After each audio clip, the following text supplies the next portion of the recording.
আসসালামু আলাইকুম। এটিএন বাংলা সংবাদে সবাইকে স্বাগত জানাচ্ছি। আফরোজ আক্তার কামাল। শুরুতেই বিআরবি কেবলস সংবাদ শিরোনাম। আর পচন নয়, তরতাজা বাংলাদেশ করতে ব্যবসায়ীদের সহযোগিতা চাইলেন প্রধান উপদেষ্টা।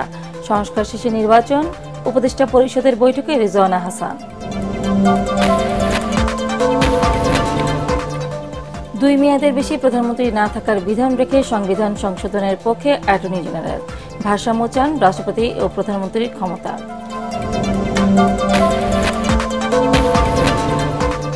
নির্বাচন কমিশন ও দুদকের পুনর্গঠনের রাজনৈতিক সংস্কৃতির পরিবর্তন দরকার বললেন 2 কমিটির প্রধান। সংস্কারের রূপরেখাকে স্বাগত জানালো বিএনপি। শুনছিলেন বিআরবি কেবলস সংবাদ শিরোনাম। এবার বিস্তারিত। আর পচন নয়, সুস্থ সবল জাতি ও তরতাজা বাংলাদেশ গড়তে ব্যবসায়ীদের সহযোগিতা চেয়েছেন অন্তর্বর্তীকালীন সরকারের প্রধান উপদেষ্টা ডক্টর মোহাম্মদ ইউনূস। জাতির সামনে দেশ গঠনের যে সুযোগ এসেছে তা কাজে লাগানোর আহ্বান জানান তিনি। এ সময় সামাজিক ব্যবসা করার পরামর্শ দেন নোবেলজয়ী এই অর্থনীতিবিদ। আপেল মাহমুদের রিপোর্ট। দেশে ব্যবসা বান্ধব পরিবেশ সৃষ্টি সহ এ খাতে সমস্যা ও সমাধান নিয়ে আলোচনা করতে ব্যবসায়ী নেতাদের সাথে বৈঠক করেন প্রধান উপদেষ্টা ডক্টর ইউনূস। রাজধানীর ইন্টারকন্টিনেন্টাল হোটেলে আয়োজিত এ অনুষ্ঠানে পণ্য উৎপাদন ও আমদানি রপ্তানির বিভিন্ন দিক তুলে ধরেন ব্যবসায়ী ও উপদেষ্টারা। সবচেয়ে বড় যেটা আস্থাটা ফিরিয়ে আনা, ব্যাংকিং সেক্টরের জন্য আপনারা বলছেন আস্থা, সেটা বাংলাদেশ ব্যাংক এবং আমরা সবাই মিলে চেষ্টা করছি এটাকে আস্থাতে ফিরিয়ে আনা। কিছু অসাধু ব্যবসায়ী অসৎ চর্চা এবং আর্থিক অনিয়মের কারণে দেশের অর্থনীতি আজ হুমকির মুখে পড়েছে।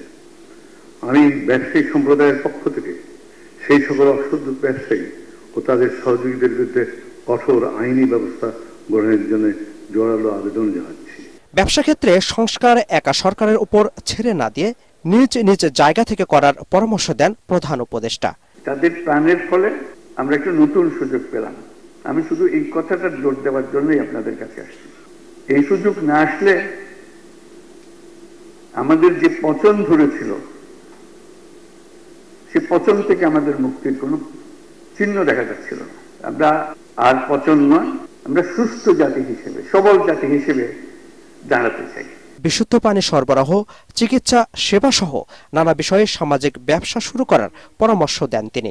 আমি যতদিন আছি আপনাদেরকে খালি উৎসাহিত করবো, সামাজিক ব্যবসা করেন, যা ব্যবসা করেন, টাকা পয়সা করেন, অসুবিধা নেই, পাশে একটা সামাজিক ব্যবসা করেন। সামাজিক ব্যবসাটা কি? এমন ব্যবসা যে স্বনির্ভরশীল, নিজের টাকায় নিজে চলতে পারে, কিন্তু তার থেকে কোনো মুনাফা আমি চাই না। এটি বিশুদ্ধ ব্যবসা। অন্য ব্যবসাতে আমি মুনাফা চাই, এই ব্যবসাতে আমি মুনাফা চাই না। আমি বিনিয়োগ করি, আমি আমার টাকা ফেরতও নিয়ে আসতে পারি, কিন্তু সে নিজের টাকায় নিজে চলবে। এ সময় নতুন বাংলাদেশ গড়তে সবাইকে একসাথে কাজ করার আহ্বান জানান প্রধান উপদেষ্টা doctor Yunus. Apple Mahmud, ATN Bangla, Dhaka. সংস্কার শেষে নির্বাচনের কথা ভাবছে অন্তর্বর্তী সরকার। প্রধান উপদেষ্টার কার্যালয়ে উপদেষ্টা পরিষদের বৈঠক শেষে সংবাদ সম্মেলনে উপদেষ্টা সৈয়দা রিজওয়ানা হাসান জানান, বিদ্যুৎ খাতে দেনা পাওনা সমন্বয় করে 2-3 সপ্তাহের মধ্যে লোডশেডিং সমস্যার সমাধান করা হবে। শিল্প খাতে শ্রমিক অসন্তোষের পেছনে বিদেশি ষড়যন্ত্রের আভাস পাওয়া গেছে বলে জানিয়েছেন আরেক উপদেষ্টা আসিফ মাহমুদ। বিস্তারিত জানাচ্ছেন সৈয়দ রিয়াজ। প্রধান উপদেষ্টার সভাপতিত্বে উপদেষ্টা পরিষদের বৈঠকে জুলাই আগস্টের অভ্যুত্থানে শহীদদের সহযোগিতার জন্য শহীদ স্মৃতি ফাউন্ডেশন গঠন করা হয়। ডক্টর মোহাম্মদ ইউনূসকে সভাপতি করে এর সেক্রেটারি করা হয়েছে শহীদ মুগ্ধের ভাই মীর মাহবুবুর রহমানকে। বৈঠক শেষে সংবাদ সম্মেলনে উপদেষ্টা সৈয়দা রিজওয়ানা হাসান ও আসিফ মাহমুদ সাংবাদিকদের সাথে কথা বলেন। এতে বিদ্যুৎ সমস্যার সমাধানে অন্তর্বর্তীকালীন সরকার কার্যকর পদক্ষেপ নিয়েছে বলে জানানো হয়। কোথায় কোথায় পাওনা দেনা মিটিয়ে দিলে মানুষের যে ভোগান্তি বিদ্যুৎ সরবরাহ না থাকার কারণে, সেই ভোগান্তি যাতে মিটে যায়, যে আমরা চেষ্টা করব 2-3 সপ্তাহের মধ্যে এই সমস্যাটার একটা সমাধানে পৌঁছে যেতে। বিভিন্ন মন্ত্রণালয়ের জন্য বরাদ্দকৃত অর্থ বেসরকারি ব্যাংকে আটকে আছে জানিয়ে রিজওয়ানা হাসান বলেন, কেন্দ্রীয় ব্যাংকের সহযোগিতায় তা ছাড় করার সিদ্ধান্ত হয়েছে উপদেষ্টা পরিষদে। বাংলাদেশ ব্যাংক যে সমস্ত মন্ত্রণালয়ে বা সরকারি সংস্থায় এই ধরনের অসুবিধা হচ্ছে, যে ব্যাংকগুলো আমাদের টাকাটা দিতে পারছে না, তাদেরকে সাথে করে নিয়ে একটা রোডম্যাপ তৈরি করে দেবে, যাতে এই পাবলিক মানিটা যেই কাজে আমরা নিয়েছিলাম সেই কাজে আমরা ফেরত পাই। জুলাই আন্দোলনকে ঘিরে গণহত্যা, নিপীড়ন ও নির্যাতনের বিচার নিশ্চিতে তৎকালীন প্রধানমন্ত্রী শেখ হাসিনাকে দেশে ফিরিয়ে আনা প্রয়োজন বলেও জানান উপদেষ্টা রিজওয়ানা হাসান। প্রত্যাবর্তনের কথা বলা হয়েছে, সেই প্রত্যাবর্তনটা কোন প্রক্রিয়ায় হবে, দুই দেশের মধ্যে কিভাবে কথা হবে, সেইগুলো তো প্রক্রিয়া পরের ব্যাপার। যখন আইনি প্রসেসটা শুরু হবে তখন এগুলো আমরা দেখব। এ সময় উপদেষ্টা আসিফ মাহমুদ জানান, শিল্প খাতে শ্রমিক অসন্তোষের পেছনে বিদেশি ষড়যন্ত্রের আভাস পাওয়া গেছে, যেটা আসলে আমাদেরকে ওইদিকেই ইঙ্গিত করে। প্রায় 15 থেকে 20% অর্ডার ক্যান্সেল হচ্ছে এবং আমরা দেখতে পাচ্ছি যে কিছু নির্দিষ্ট দেশের বায়াররাই সেই অর্ডারগুলো নেওয়ার জন্য লবিং করছেন, উঠে পড়ে লেগেছেন। 6টি পূর্ণাঙ্গ কমিশন গঠনের পর 3 মাসের মধ্যে তাদের রিপোর্ট পাওয়া যাবে বলে জানান উপদেষ্টা। রাজনৈতিক দলগুলো ইতিমধ্যে স্পষ্ট করেছেন যে আগে সংস্কার, পরে তারা নির্বাচনে যেতে চান। সৈয়দ রিয়াজ, এটিএন বাংলা, ঢাকা। রাষ্ট্রপতি ও সরকার প্রধানের ক্ষমতার ভারসাম্য এবং 2 মেয়াদের বেশি প্রধানমন্ত্রী না থাকার বিধান রেখে একচ্ছত্র ক্ষমতার পথ বন্ধ করা উচিত বলে মনে করেন অ্যাটর্নি জেনারেল আসাদুজ্জামান মিয়া। সুপ্রিম কোর্টে নিজ কার্যালয়ে সাংবাদিকদের তিনি বলেন, সংবিধান পুনর্লিখন ও সংশোধনের এখতিয়ার রয়েছে অন্তর্বর্তীকালীন সরকারের। তবে আইন বিশেষজ্ঞরা বলছেন, সংবিধান পুনর্লিখন করলে প্রশ্নের মুখে পড়তে পারে বর্তমান সরকার। আরো জানাচ্ছেন হুমায়ুন চিশতি। আমাদের উপর যে সংস্কারের গুরু দায়িত্ব দিয়েছেন, সেই দায়িত্ব অন্তর্বর্তীকালীন সরকারের মাসপূর্তি উপলক্ষে জাতির উদ্দেশ্যে দেওয়া ভাষণে রাষ্ট্র সংস্কারে 6টি কমিশন গঠনের কথা জানান প্রধান উপদেষ্টা doctor Mohammad Yunus. Attorney general Asaduzzaman বলেন, জনসাধারণের আকাঙ্ক্ষার ভিত্তিতেই এ সংস্কারে হাত দিয়েছেন প্রধান উপদেষ্টা। আমরা চাই বিচার বিভাগ প্রজাতন্ত্রের সার্বভৌম ক্ষমতা প্রয়োগ করুক, বিচার বিভাগ মানুষের অধিকার প্রতিষ্ঠায় পাশে দাঁড়াক। এই সংবিধানে রাষ্ট্রপতির ক্ষমতাটা খুবই ন্যূনতম। কার্যত বাংলাদেশের আইন বিভাগ, শাসন বিভাগ, বিচার বিভাগ একক ব্যক্তির নিয়ন্ত্রণে চলে গিয়েছিল। আমার ব্যক্তিগত মত, নট অ্যাটর্নি জেনারেল হিসেবে, 70 অনুচ্ছেদ সংস্কার প্রয়োজন। ঢাকা বিশ্ববিদ্যালয়ের আইন অনুষদের ডিন নকিব মোহাম্মদ নসরুল্লাহ মনে করেন, সংবিধান পুনর্লিখন না করে গণতন্ত্র বিরোধী অনুচ্ছেদগুলো সংশোধন করা প্রয়োজন। উচ্চ আদালতের মাধ্যমে সংশোধিত সংবিধানের বৈধতা নেওয়া যেতে পারে বলেও মনে করেন তিনি। রিরাইট করার যে কথাটা, এই রিরাইট করার কথা বর্তমান এই ইন্টারিম রেজিমের দ্বারা করা এটা চ্যালেঞ্জিং। অনেকগুলো প্রশ্নের অবতারণা হবে, এটা করতে পারে কিনা। ইনস্টিটিউশনে একটা জিনিস দেখেছি, আমাদের অনেক কিছু পরিবর্তন হয়েছে, এটাকে চ্যালেঞ্জ করা হয়েছে সুপ্রিম কোর্টের। সুপ্রিম কোর্টের চ্যালেঞ্জ করা হলে সুপ্রিম কোর্টের রায়ের মাধ্যমেই এই পরিবর্তনটা সাধিত হয়েছে। যদি আমরা মামলার মাধ্যমে করি তাহলে দেখা যাচ্ছে যে আর পার্লামেন্টের, পরবর্তী পার্লামেন্টের অ্যাপ্রুভালেরও কি হবে না, দরকার হবে না। এটা আমরা, কারণ এখানে যে পরিবর্তনটা, সুপ্রিম কোর্টের জাজমেন্ট, এটা turns a law, part of ল।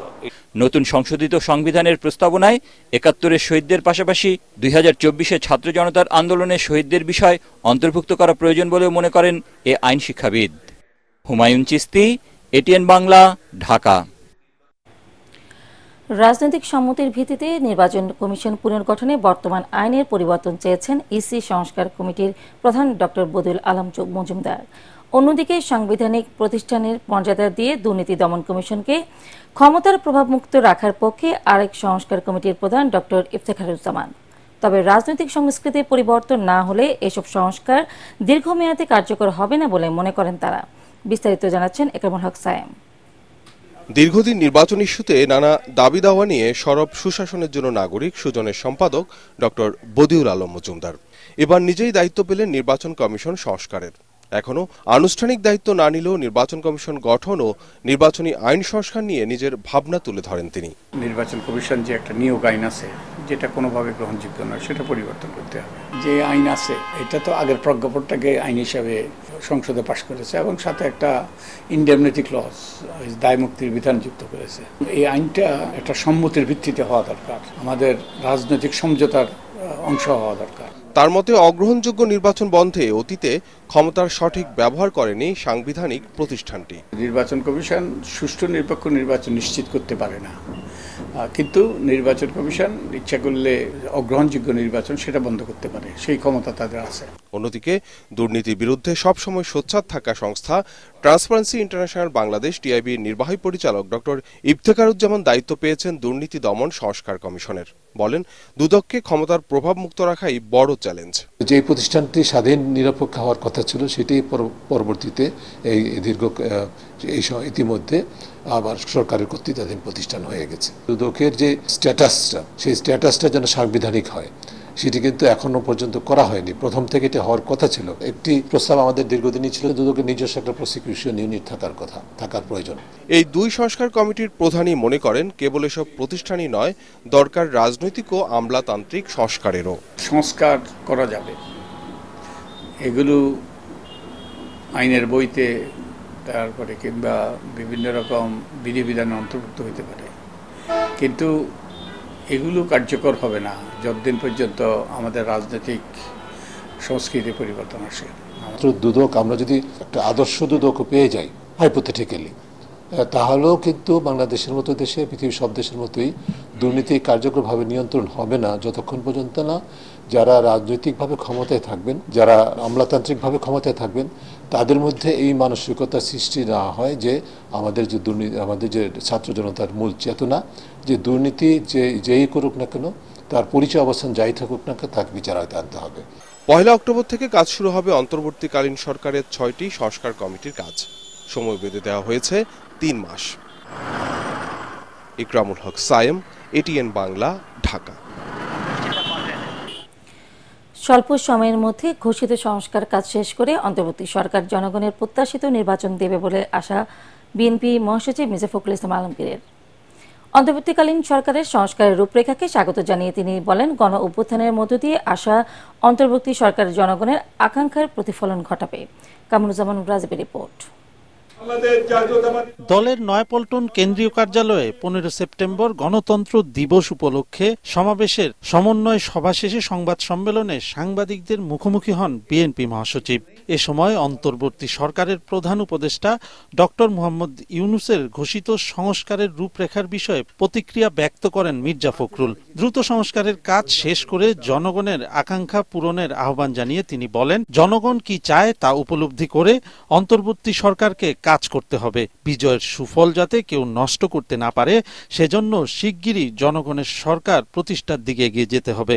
প্রধান উপদেষ্টা তিনি একটি বক্তৃতা দিয়েছেন, বক্তব্য করেছেন জাতির উদ্দেশ্যে, এবং সেই বক্তব্যে তিনি কিছু সংস্কারের কথা বলেছেন, কতগুলো বিষয়, এবং তিনি মোটামুটিভাবে তার যে একটা ভিশন এই ইন্টারিম সরকারের, সেই ভিশনটার কথা মোটামুটি যাবে মোটা দাগে তিনি তুলে ধরেছেন। সেই ক্ষেত্রে অতি দ্রুত যেন এই সংস্কারের কাজগুলো শেষ করা হয়।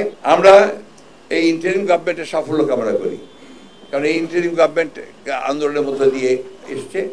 আমরা আশা করব যে তারা জনগণের আশা আকাঙ্ক্ষার প্রতিফলন তারা ঘটাবে। পরিকল্পিতভাবে ছাত্র জনতার গণ অভ্যুত্থানকে নস্যাতের ষড়যন্ত্র চলছে অভিযোগ করে ফখরুল বলেন, পতিত ফ্যাসিবাদ শেখ হাসিনা দেশকে অস্থিতিশীল করার অপচেষ্টা চালাচ্ছে।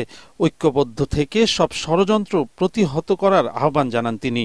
পতিত ফ্যাসিবাদ হাসিনা বিদেশে, ভারতবর্ষে আশ্রয় নিয়েছেন, এবং সেখান থেকে যে অপপ্রচার চালানো হচ্ছে আপনার এই বাংলাদেশ সম্পর্কে, মানুষের সম্পর্কে, এই অপপ্রচারগুলো কখনোই গ্রহণযোগ্য হতে পারে না।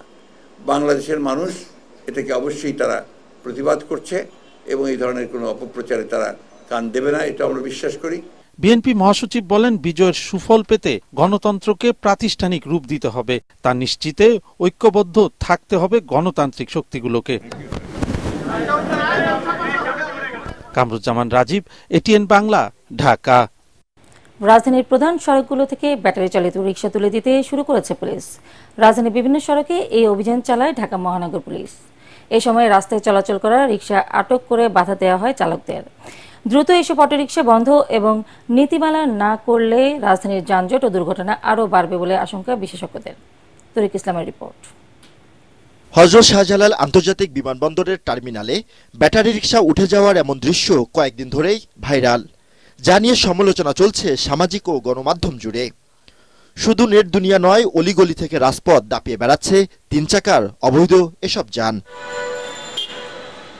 রাজধানীর মগবাজার ও মৌচাকের ভিআইপি সড়কে নিষেধাজ্ঞা থাকার পরও ব্যাটারি রিকশা অবাধে চলতে থাকায় আতঙ্কিত যাত্রীরা। নিয়ম এসে 16 করে চালাই না, বেশি জোরে চালাইলে সমস্যা। তারা যেভাবে খুশি সেভাবে চালাইতেছে। তারপরে মনে করেন আপনি যাইতেছেন, মনে চাইছে ডাইনে বামে ঘুরাই দিতেছে। আর এদের তো গতি মনে করেন পারলে আমাদের সাথে প্রতিযোগিতা দিয়ে চালানোর চেষ্টা করে। ওরা রানিং অবস্থায় যে কোনো গাড়ি মারিয়া দেয় কিংবা লোকজন মারিয়া লায়। রাস্তায় শৃঙ্খলা ফেরাতে বৃহস্পতিবার সকাল থেকে নগরীর মূল সড়কে চলা এসব অটোরিকশার বিরুদ্ধে অভিযানে নামে পুলিশ। এই গাড়িগুলো আমরা ডাম্পিং করতেছি এবং আপনারা জেনে থাকবেন যে আমরা আজকেও এই যে মৌচাকের মোড়ে এবং মালিবাগ মোড়ে আমরা কয়েকটা গাড়ি ধরে রেখেছি। অবৈধ এসব অটোরিকশার চার্জ দেওয়ার বিশেষ বাণিজ্য রয়েছে বিভিন্ন গ্যারেজে। রিকশা প্রতি নেওয়া হচ্ছে 1200 টাকা করে। এভাবে কয়েক লাখ রিকশা থেকে আদায় করা হচ্ছে চার্জ ফি। সম্প্রতি সময়ে আমরা দেখেছি যে দেশে কিন্তু বিদ্যুতের চরম একটা সংকট চলছে এবং সেই বিদ্যুতের সংকটের একটা বড় কারণ কিন্তু এই অটোরিকশাগুলো, এবং এই অটোরিকশা চার্জ দেওয়ার ফলে কিন্তু এই বিদ্যুতের সংকটটা দিন দিন তীব্র থেকে তীব্রতর হচ্ছে। দ্রুত ব্যবস্থা নেওয়া না হলে এসব অটোরিকশা রাজধানীর যানজটকে ভয়াবহ পর্যায়ে নিয়ে যাবে বলে মনে করেন বিশেষজ্ঞরা। পুরা সড়ক ব্যবস্থাপনায় আমি মনে করি একটা বড় ধস নেমেছে। এখান থেকে পরিত্রাণের জন্য আমি প্রথমেই যেভাবে দেখি যে আসলে আমাদের সবচেয়ে বড় কথা হচ্ছে আমাদের নীতিমালা লাগবে। এখনও পর্যন্ত আমরা একটা নীতিমালা তৈরি করতে পারিনি, এবং এই যে ব্যাটারিচালিত রিক্সা, এটা কিন্তু বিগত এক যুগে আমি বলবো ধীরে ধীরে ক্যান্সারের সেলের মতন কিন্তু পুরো বাংলাদেশে ছড়ে গেছে। নানা ধরনের যান ব্যস্ত সড়কে এলোমেলো চলায় রাজধানীর বেশিরভাগ পথই এখন যানজটে অবরুদ্ধ। শুধু ঢাকাতেই এসব রিক্সা রয়েছে 5 লাখের বেশি। তার উৎপাতে নগরীতে গণপরিবহন এখন চলছে পায়ে হাঁটার গতিতে। তরিক ইসলাম, এটিএন বাংলা, ঢাকা। পার্টেক্স খেলার খবর।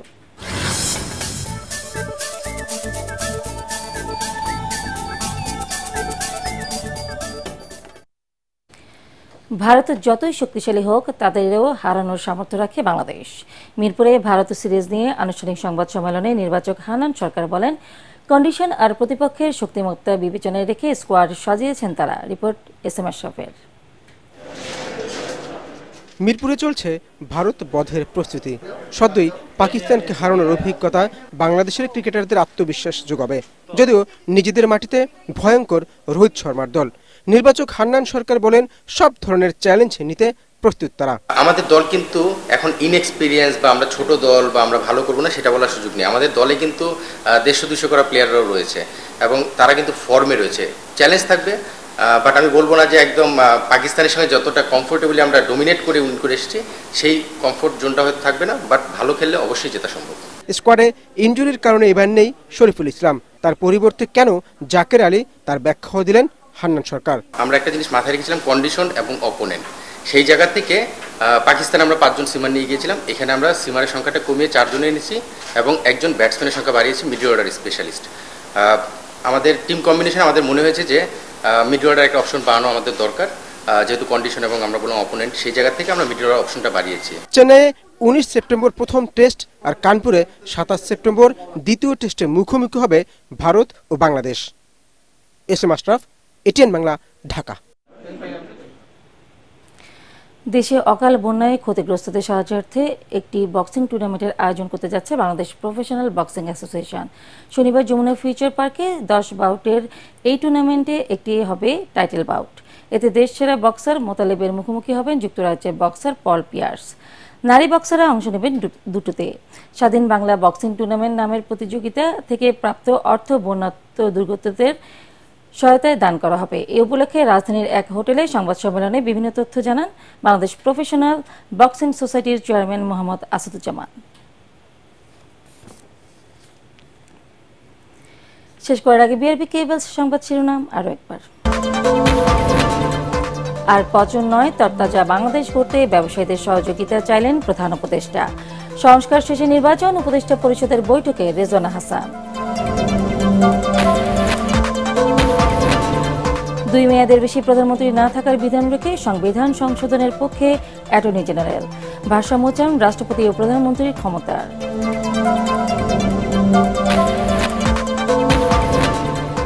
নির্বাচন কমিশন ও দুদকের পুনর্গঠনে রাজনৈতিক সংস্কৃতির পরিবর্তন দরকার বললেন 2 কমিটির প্রধান। সংস্কারের রূপরেখাকে স্বাগত জানালো বিএনপি।